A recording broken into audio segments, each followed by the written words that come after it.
बहुत समय पहले की बात है। एक राजा को उपहार में किसी ने बाज के 2 बच्चे भेंट किए। वे बड़ी ही अच्छी नस्ल के थे और राजा ने कभी इससे पहले इतने शानदार बाज नहीं देखे थे। राजा ने उनकी देखभाल के लिए एक अनुभवी आदमी को नियुक्त कर दिया। जब कुछ महीने बीत गए तो राजा ने बाजों को देखने का मन बनाया और उस जगह पहुंच गए जहां उन्हें पाला जा रहा था।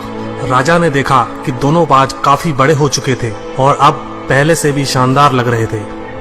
राजा ने बाजों की देखभाल कर रहे आदमी से कहा, मैं इनकी उड़ान देखना चाहता हूँ, तुम इन्हें उड़ने का इशारा करो। आदमी ने ऐसा ही किया।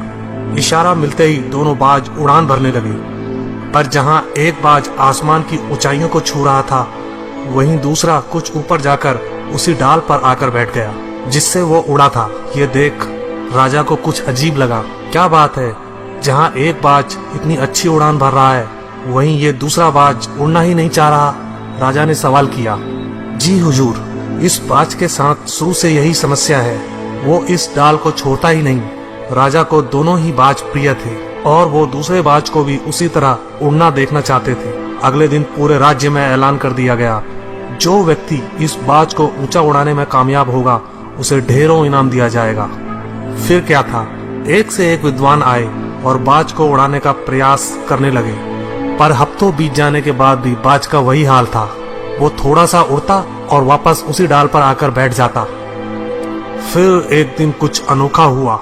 राजा ने देखा कि दोनों बाज आसमान में उड़ रहे हैं। उन्हें अपनी आंखों पर यकीन नहीं हुआ और उन्होंने तुरंत उस व्यक्ति का पता लगाने को कहा जिसने ये कारनामा कर दिखाया था। वह व्यक्ति एक किसान था। अगले दिन वह दरबार में हाजिर हुआ। उसे इनाम में स्वर्ण मुद्राएं भेंट करने के बाद राजा ने कहा, मैं तुमसे प्रसन्न हूँ, बस तुम इतना बताओ कि जो काम बड़े बड़े विद्वान नहीं कर पाए वो तुमने कैसे कर दिखाया। मालिक, मैं तो एक साधारण सा किसान हूँ। मैं ज्ञान की ज्यादा बातें नहीं जानता।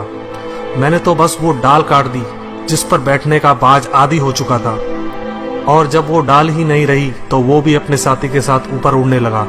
दोस्तों, हम सभी ऊंचा उड़ने के लिए ही बने हैं, लेकिन कई बार हम जो कर रहे होते हैं उसके इतने आदी हो जाते हैं कि अपनी उड़ान भरने की, कुछ बड़ा करने की काबिलियत को भूल जाते हैं। यदि आप भी सालों से किसी ऐसे काम में लगे हैं जो आपके सही पोटेंशियल के मुताबिक नहीं है, तो एक बार जरूर सोचिए कि कहीं आपको भी उस डाल को काटने की जरूरत तो नहीं जिस पर आप बैठे हैं।